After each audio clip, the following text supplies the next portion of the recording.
So, hello everyone, welcome to lecture 4 on animal kingdom. So, in last lecture, we learned about different phyla, like for example, we learn about coelentrates, we learn about cnidarians. In today's lecture, we will learn about different phyla, which are also a part of animal kingdom. So, this is the diagram which I always say that we need to remember always by heart in order to understand the classification of different phyla, different organisms into different phyla under the broad classification Animalia. So we know that under the kingdom Animalia, which are multicellular organisms, there are different organisms that are present on the basis of their level of organization. So on the basis of level of organization, we have cellular level of organization and tissue organ or organ system level of organization. So we have already learned about the poriferans that have the cellular level of organization. Now we are heading towards the organisms that have tissue organ or organ system level of organization.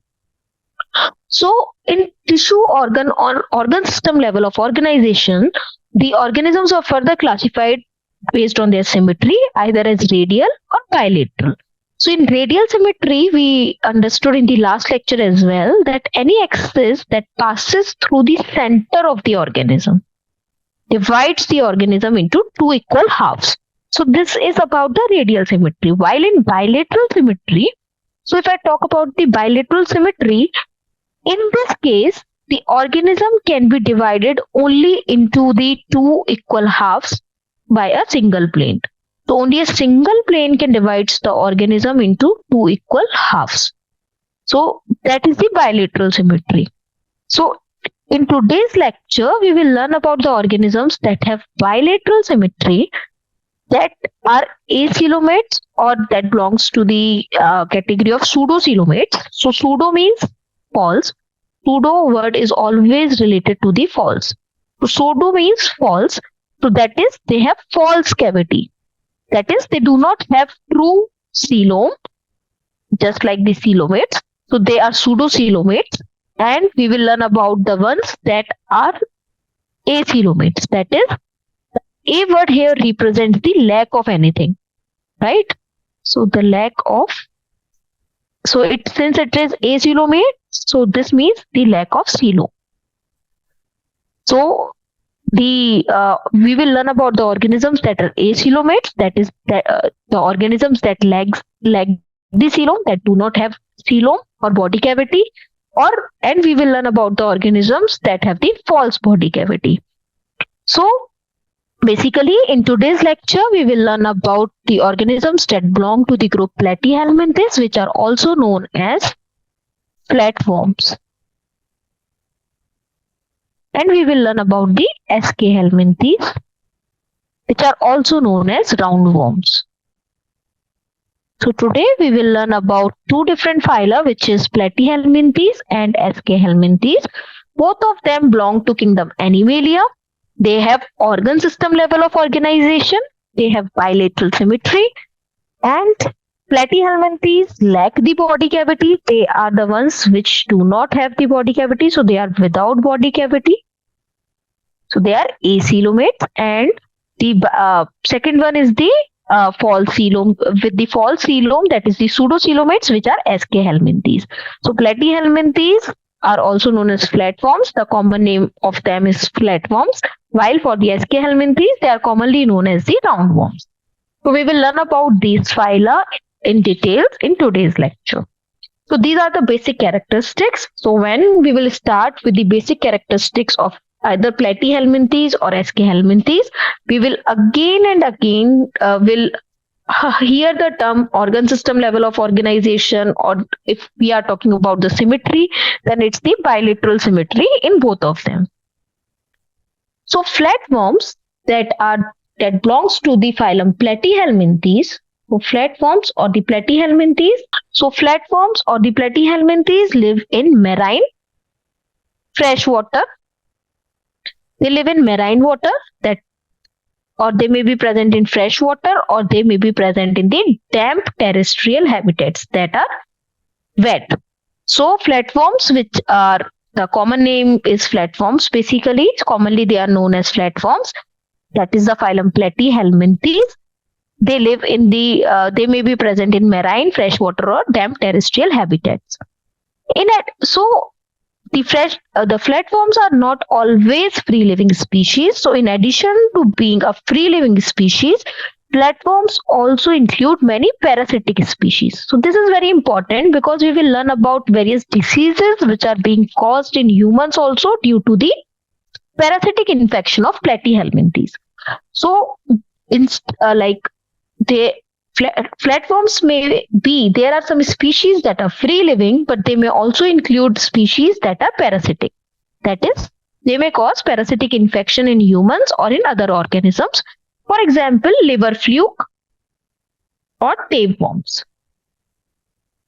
So flatworms, why they are called as flatworms? Because they have thin bodies that are flattened dorsoventrally. So you can see the structure here. So you can clearly see that they have a very thin body and they have a flattened structure which has been flattened dorsoventrally. And if I talk about the symmetry also, you can see that this organism can be divided into two equal halves like this, only along this axis, right? So this will be the one half, this will be the other half. So only along this axis it can be divided, and therefore they have a bilateral symmetry, right?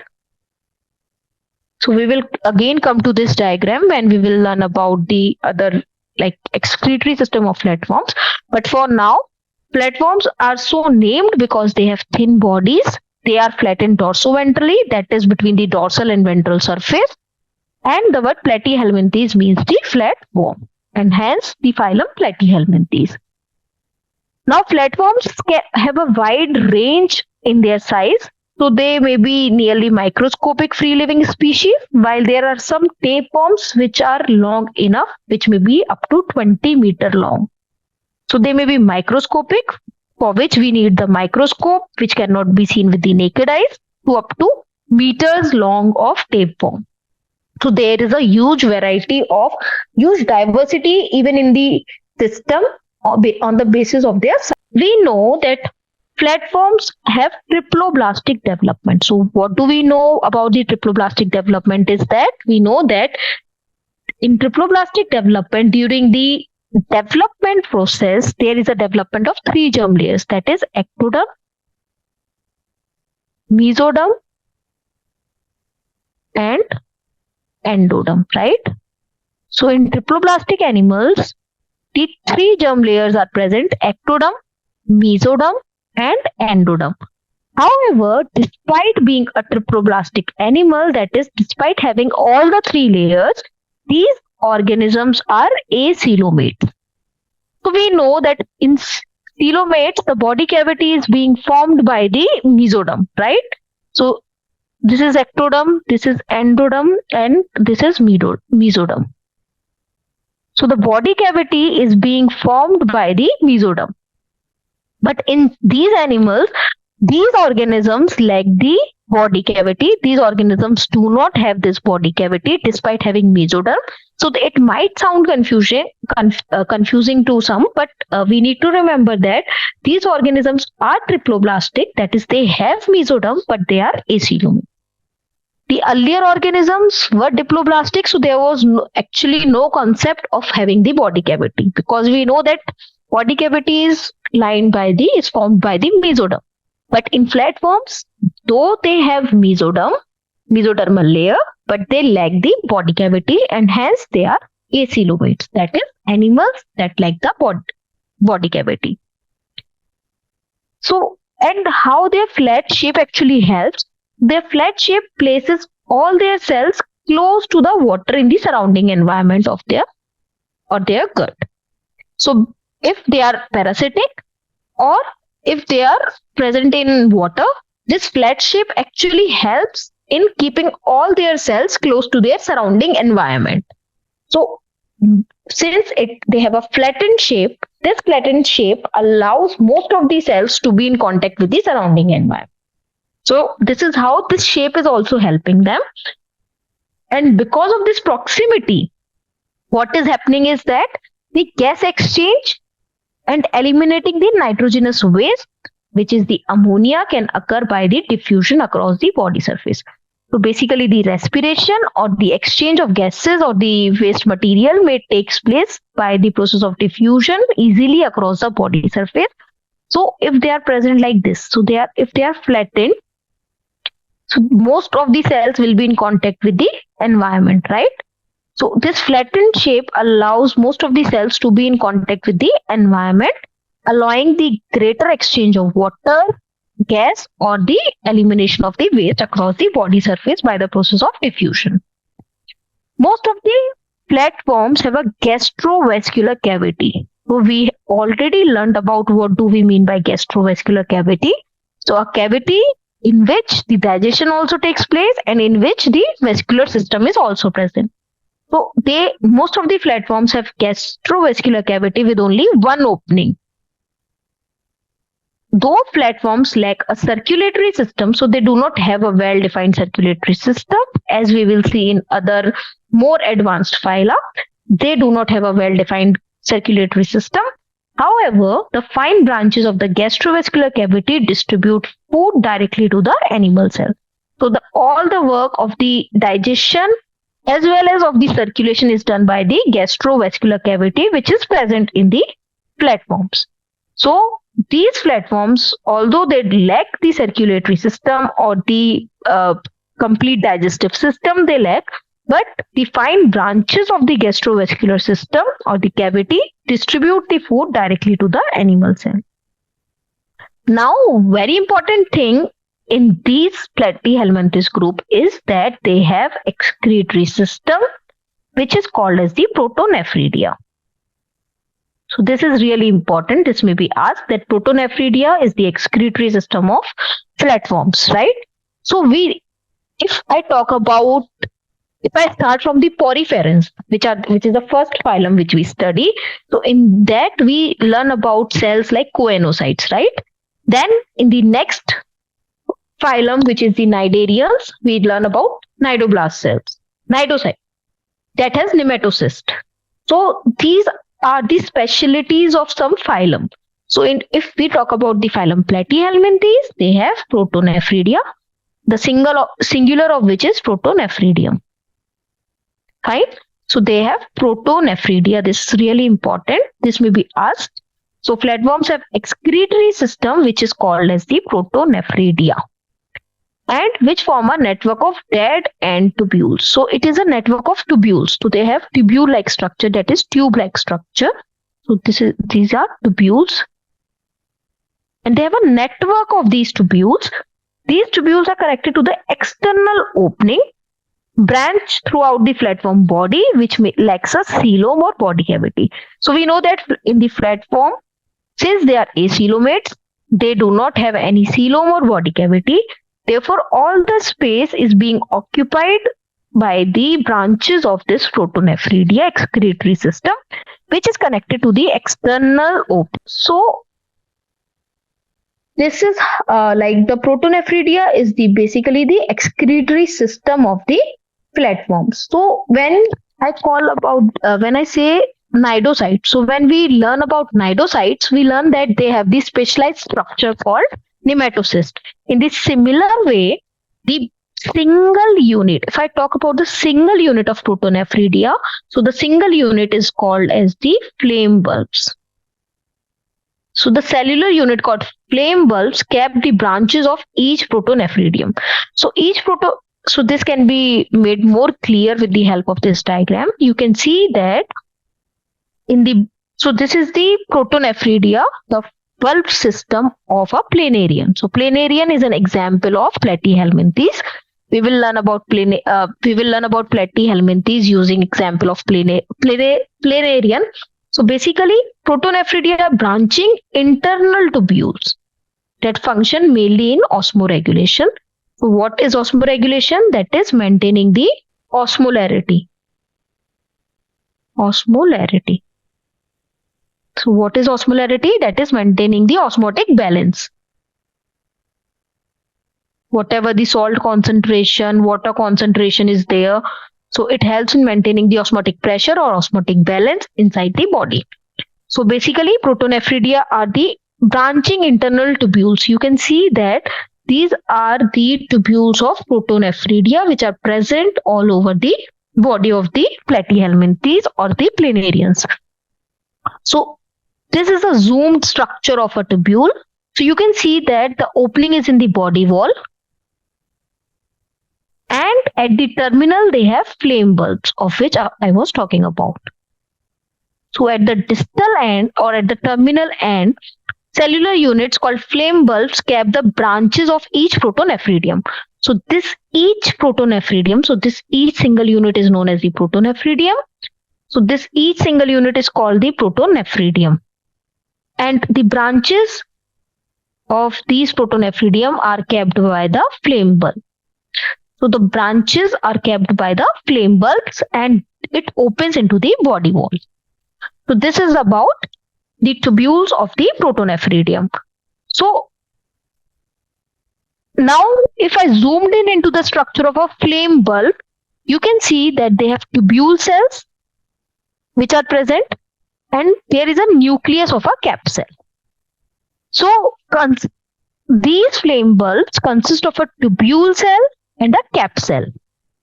Each flame bulb has a tuft of cilia. We can clearly see that they have tuft of cilia here. So cilia is present, a group or a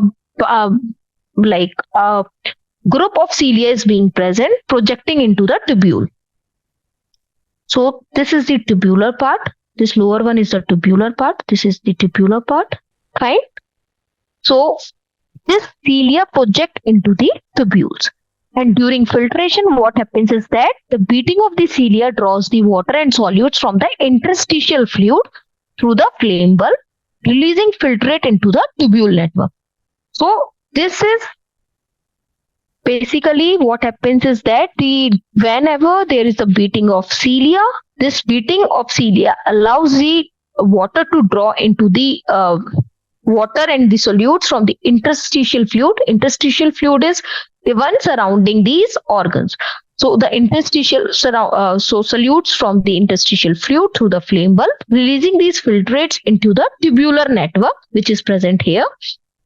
And the moving cilia resemble a flickering flame. So when we see these moving cilia, it resembles like a flame of a candle, you can say, and hence the name flame bulb. So why this is called as flame bulb? Because the beating of the cilia resembles the flickering flame. So when you will understand the reason behind naming, you will remember it forever. So why these are called as flame bulb? Because when these cilia beats, they resemble to a flickering flame, and hence they are named as flame bulb. So the processed filtrate then moves outward through the tubules. So you can see that this processed filtrate then moves outward through the tubules. So it comes out through the tubules and empties as urine into the external environment. The urine excreted by freshwater flatworms has a low solute concentration, and hence, therefore, this helps in maintaining the osmotic balance, helping to maintain the osmotic uptake of water from the environment. Right? So this is how the protonephridia, which is the flame bulb system of a planarian, helps in maintaining the osmotic regulation or osmoregulation. So basically, what happens is that during the beating of the cilia, which is present in the flame bulb, it draws the water and solutes from the interstitial fluid. So interstitial fluid filters through the membrane where cap cell and tubule cell interlock. So through this, you can see that the interstitial fluid is coming here, right? So the interstitial fluid is coming from the membrane, through the membrane where cap cell and tubule cell interlock. And after this, it is released into the tubule network. So you can see the direction also. It is shown here in the blue arrows. So after coming from this membrane, it enters into the tubule network, and there the process filtrate then move outwards through the tubules. So this moves outward through the tubules and empties in the form of urine into the environment. Fine. So this is about the excretory system of planarians or platyhelminthes. Planarian is just an example. So protonephridia or the flame bulbs is important term. You need to remember this, that these are the excretory system. These are the part of excretory system of the platyhelminthes. So this is the general anatomy of planarian, which is an example of platyhelminthes. You can clearly see that it is a dorso-ventrally flattened structure, right? So it can be clearly seen in this figure. So they are flattened structures. They have flattened structures. And a planarian head has a pair of eye spots and lateral flaps that mainly detect the specific chemicals. So you can see here eye spots. And above the eye spots, they have ganglia. So at the anterior end of the worm, near the main source of the sensory input, a pair of ganglia, which is a dense cluster of nerve cells, is present that helps in the sensing of particular chemicals. The planarian nervous system is more complex and centralized than the nerve nets of the cnidarians. In cnidarians, we learn that they do not have well-defined nervous system, they just have nerve nets. While in planarian, the nervous system is little more complex and it is centralized.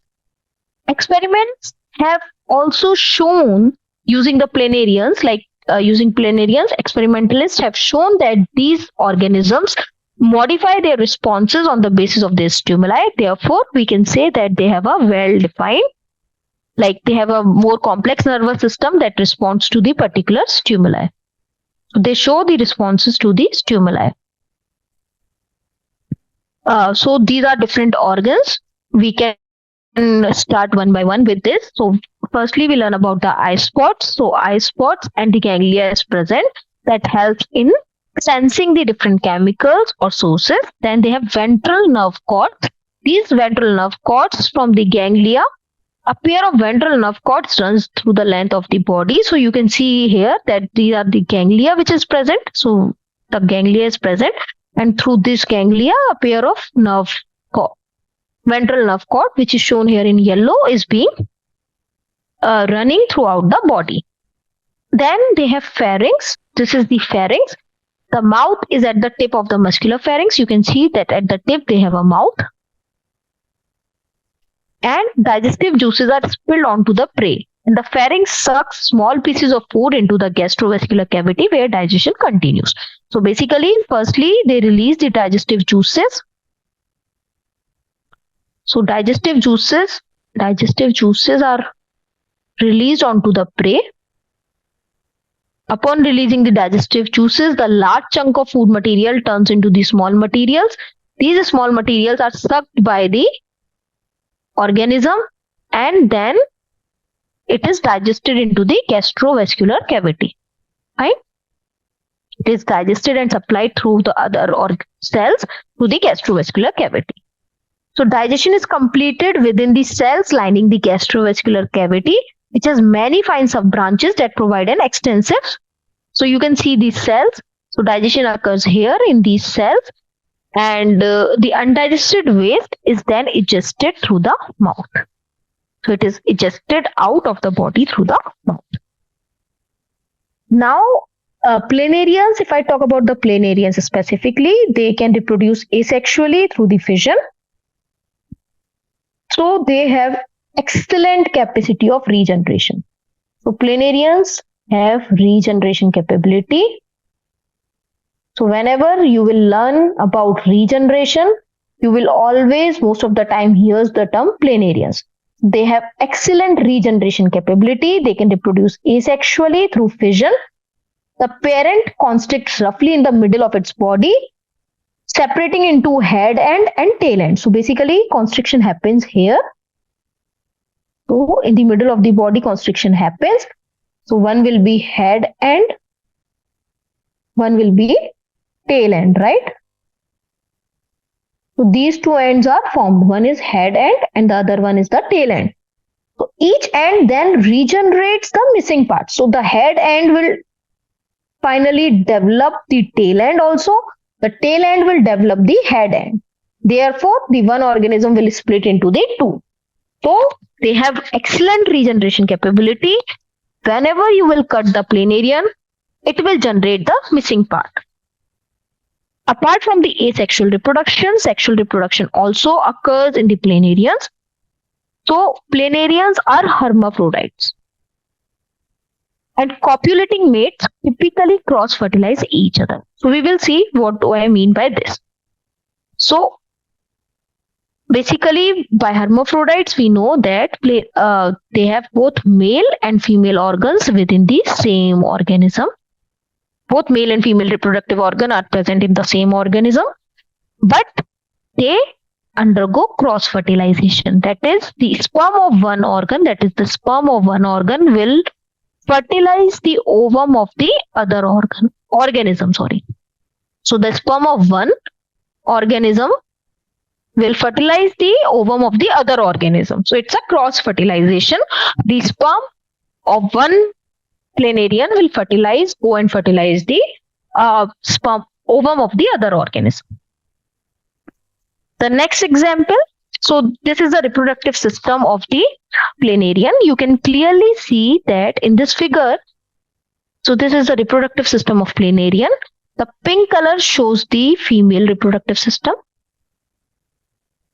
So this pink color is the female reproductive system.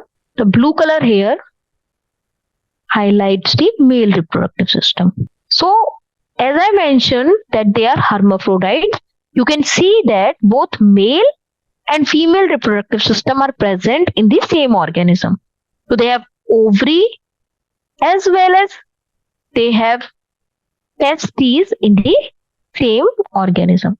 So both female and male are reproductive organs are present in same organism. Therefore, they are hermaphrodite. So these are hermaphrodites. That is, they have both male and female reproductive organs in the same organism. The other interesting part is about the cross-fertilization we see. So how is this cross-fertilization possible? This cross-fertilization is possible because during the mating, when these two planarians will mate, they will exchange the sperm. What will happen is that they will exchange so during mating, they exchange the sperm, and afterward, each planarian can produce eggs. So once the sperm is exchanged, they will produce the eggs. These eggs are being fertilized by the exchanged sperm. So this leads to the formation of fertilized egg. Right? So this fertilized egg is being formed by the cross-fertilization. That is, the sperm is of another organism and egg is of another organism, being a hermaphrodite. So this we need to remember that they are hermaphrodites. That is, both are present in same organism, but the cross-fertilization happens in these organisms. As I told about the nervous system also, so in nervous system, so basically as I told about the nervous system, so they have a well-developed nervous system. So in this they have brain. So they have brain, they have lateral nerve cord, and they have transverse nerves.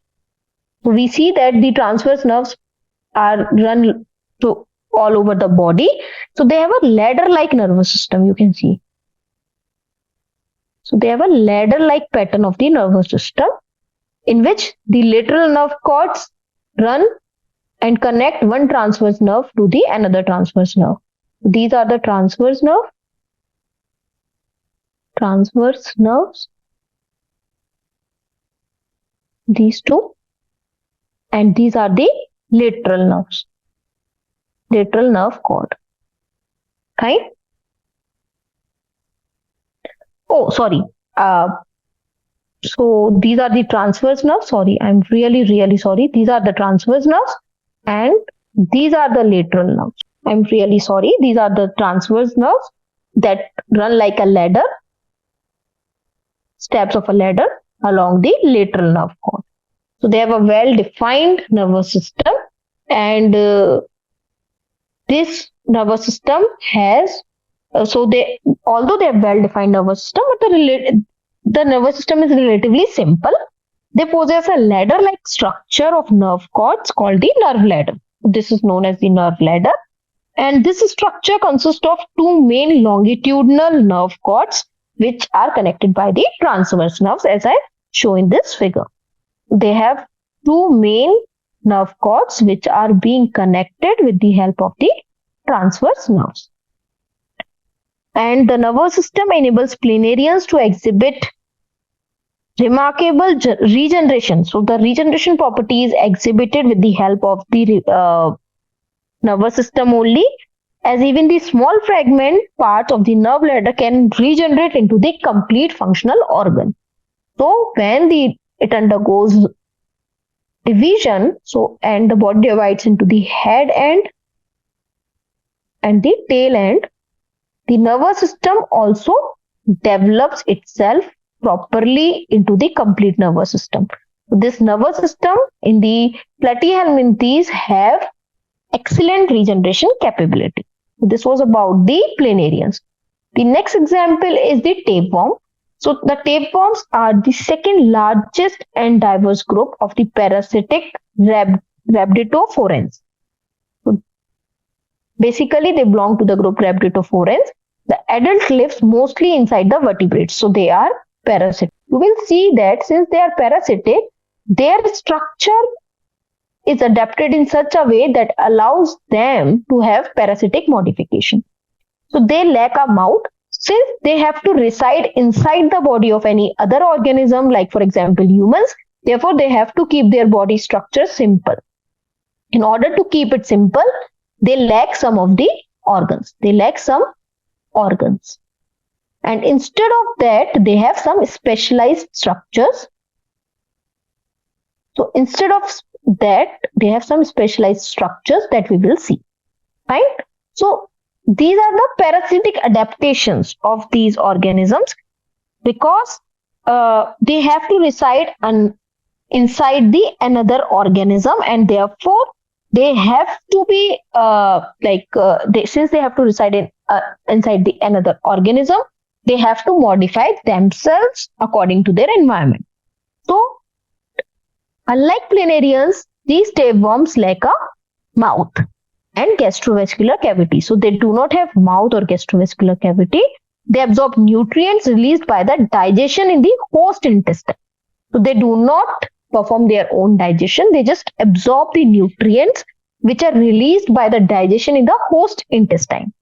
Absorption occurs through the tapeworm's body surface, and basically you can see that this is the structure of a tapeworm. So in many tapeworms, the anterior end, so this is the anterior end, this is the posterior end. So this is the anterior end, which is the scolex. Anterior end, this is the posterior end. So in many tapeworms, the anterior end of the scolex is armed with the suckers. So they have suckers because obviously they do not have to perform the digestion. They only have to absorb the nutrients. And in order for that, they have suckers. And often they have hooks that the worm uses to attach itself to the intestine lining of the host. So if we see the zoomed structure of the scolex, you will see that they have hooks.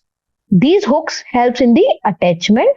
So basically these hooks and suckers help the worm to attach itself in the intestinal lining of the host and absorb the nutrients from there.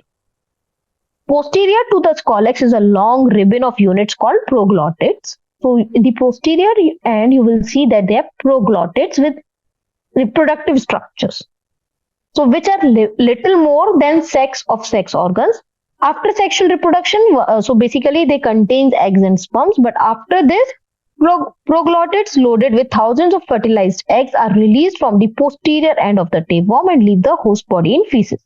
So basically, beside acting as a sac of sex organs, these proglottids are released outside.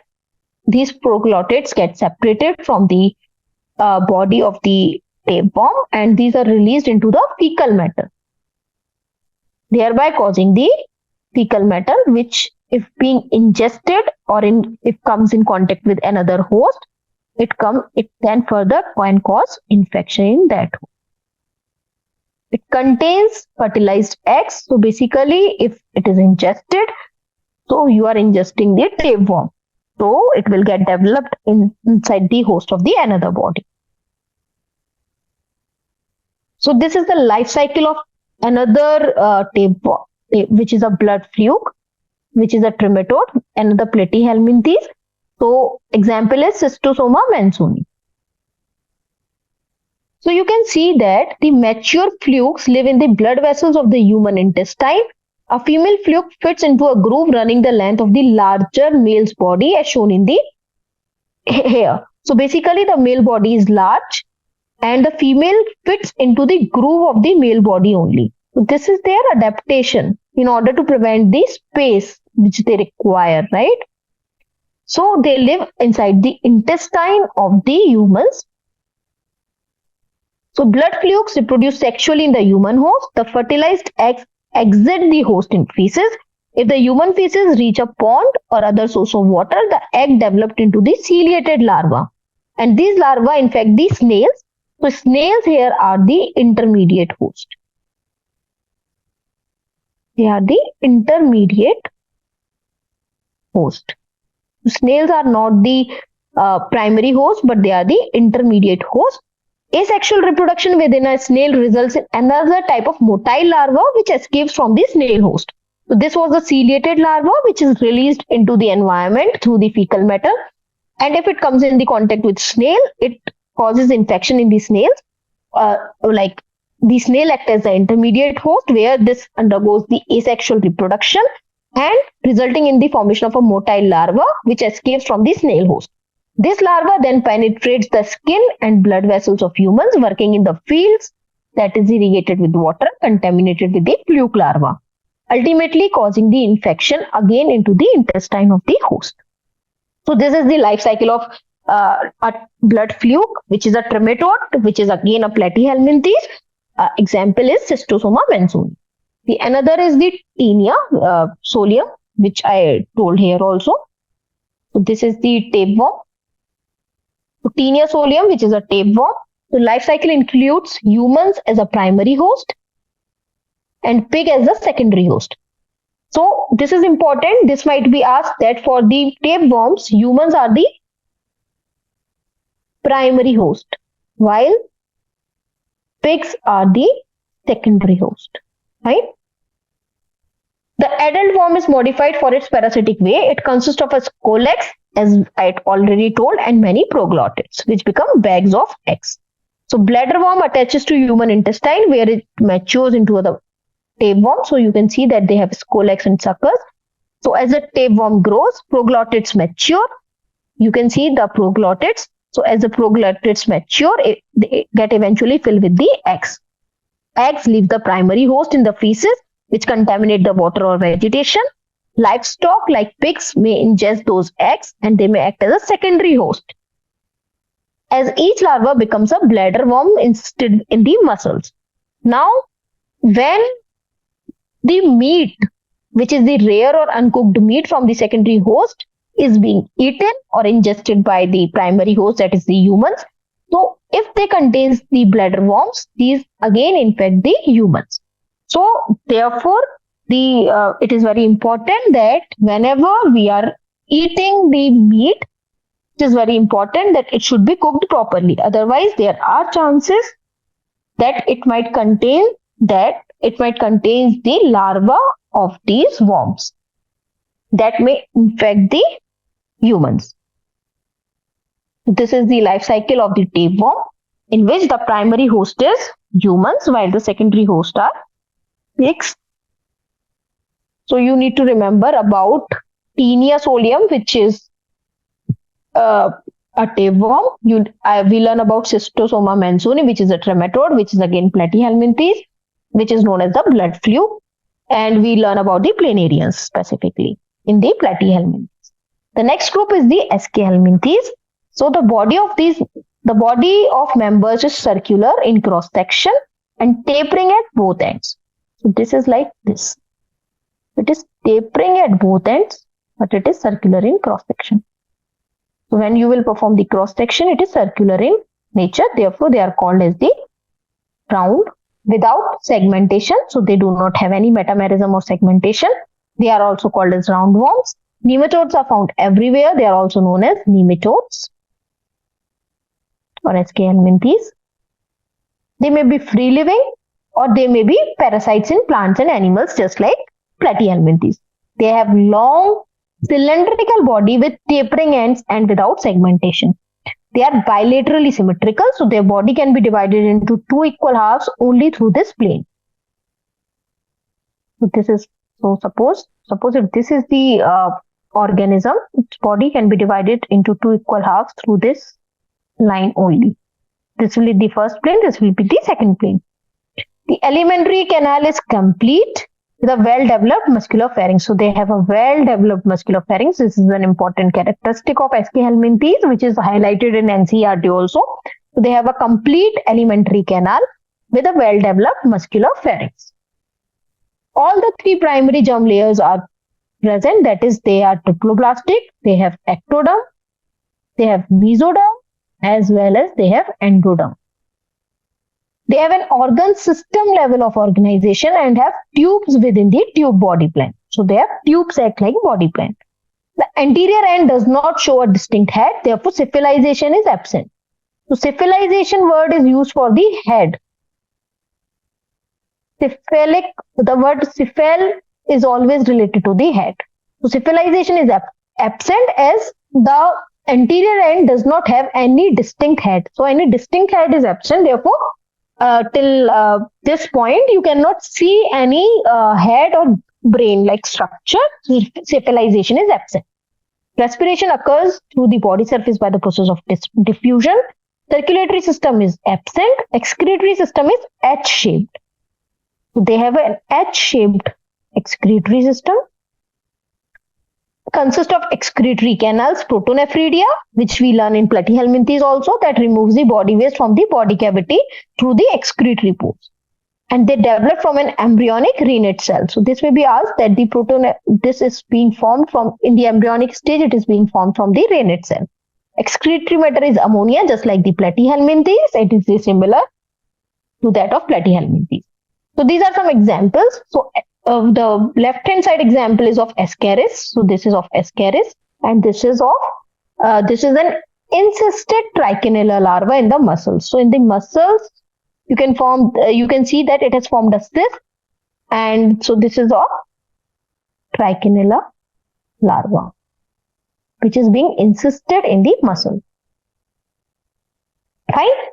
If you will see, you can clearly see the morphology here, which I was trying to make you understand there, that they have a cylindrical body. They have a cylindrical body. The body is cylindrical, round, but the ends are tapering, pointed. Tapering ends, right? The body is cylindrical and the ends are tapering. In the platyhelminthes, we see that the males are large and the female resides in the grooves of those males. While if we see in the Ascaris, we will see that in Ascaris, it's the female which is larger. This one is the female, which is larger than the male. The female is normally larger than the male in case of Ascaris. So what happens is that these Ascaris also cause infection. How? So eggs enter the body via uncooked vegetables, soiled fingers, or ingested fecal material and hatch in the intestine. So basically, the infective larval stage is being ingested along with the food, and these larvae then hatched into the intestine. The juveniles, which are the young ones, enter the veins. So they enter into the blood system. Basically, they enter the veins and lymphatic vessels, and through the veins and the lymphatic vessels, they reach the organs like heart and lungs. So basically, they reaches the duodenum first. So they reaches into the intestine. They hatches there. They penetrate into the blood vessels like veins and into the lymphatic vessels, and then they are good to go with the blood. So with the help of the blood, they migrate to the lungs, from where they are coughed up or swallowed again. So finally, Basically, from the lungs, the larvae travel up the trachea where they are swallowed and eventually reaches the intestine. So they may be covered up or they may be swallowed, and during the swelling process, they reaches the intestine. The larva again matures here, and the larva matures here and start having the parasitic behavior where it start having the food from the intestine. So these again, there the reproduction happens. The eggs are being released into the soil. These unfertilized eggs are released, which undergoes fertilization, forming the infective larva. These infective larvae are then ingested again with the food, and the cycle continues. So this is how the parasitic infection takes place. Now, this is the example of certain examples of SK helminthes. This may be asked because these SK helminthes are the ones that are associated with certain diseases. For example, Ascaris lumbricoid, which I told. So this is the ascariasis. It causes ascariasis, which is the intestinal infection. Trichuris trichura, which is a webworm. It causes trichuriasis, which is again the intestinal infection. Then we have enterobius, which is the pinworm that causes enterobiasis, which is again the intestinal infection. The most important ones are firstly the Ascaris lumbricoids. The next will be Wucheria bancrofti, which is the filarial worm. It is being spread with the help of the mosquito. So basically, with the help of the mosquitoes, it is a pathogen-borne infection. It spreads with the help of mosquito. So it causes lymphatic filariasis, which is the elephantiasis that leads to the swelling of the organs. The next is the Nicator americanus, which is a hookworm, causes the hookworm infection in the intestine. Then we have Encyclostoma duodenale, which is again the hookworm that causes again the intestinal infection. Then Strongyloides tricholis, which is the threadworm that causes again the strongyloidiasis, which is an intestinal infection. And then we have Trichinella spiralis, which is the trichina worm that causes the trichoniasis, which is a muscle tissue infection. So we see that these trichinella forms these cysts inside the muscles. So we see that structure also, that how the cyst is being formed inside the muscles. So it causes the muscle tissue infection. So Ascaris is one most very important example. The second is Wucheria bancrofti, which is lymphatic filariasis, that is elephantiasis. So what is so there are some few very rapid questions. What is the characteristic feature of excretory system in platyhelminthes? Do they have nephridia? Do they have Malpighian tubules? Do they have flame cells? Do they have antennial glands? So we know that they have flame cells or flame bulbs for the excretion. The next is, which of the following platyhelminthes is responsible for causing schistosomiasis? We know that schistosomiasis is caused due to the Schistosoma mansoni. And the correct answer will be Schistosoma mansoni. The next question is the digestive system of platyhelminthes. We know that in platyhelminthes there is no digestive or circulatory system. They have, instead of that, they have gastrovascular cavity, right? So the digestive system of platyhelminthes is absent. The next is, which of the following is a common nematode? So this is related to nematodes, that is the SK helminthes, that causes the lymphatic filariasis. That is, we know that lymphatic filariasis is also known as elephantiasis. So this lymphatic filariasis is caused due to the Wucheria bancrofti. The next question is the juvenile form, that is the young form of the nematode that causes lymphatic filariasis, is transmitted to humans with the help of, as I mentioned, that it is transmitted with the help of mosquito. So it is a mosquito-borne infection. The last question is, which of the following nematodes is responsible for causing trichoniosis in humans? It is, we know that it is caused with the due to Trichinella spiralis, which is the muscle infection, muscle tissue infection in humans. So this is a muscle tissue infection which is caused by Trichinella. So with this, we can end today's session on SK helminthes and platyhelminthes. The next session, we will take up the another class. We will take up the another class of the phyla. So we will study about the another phyla. So for today, we'll end the session here. Thank you for attending.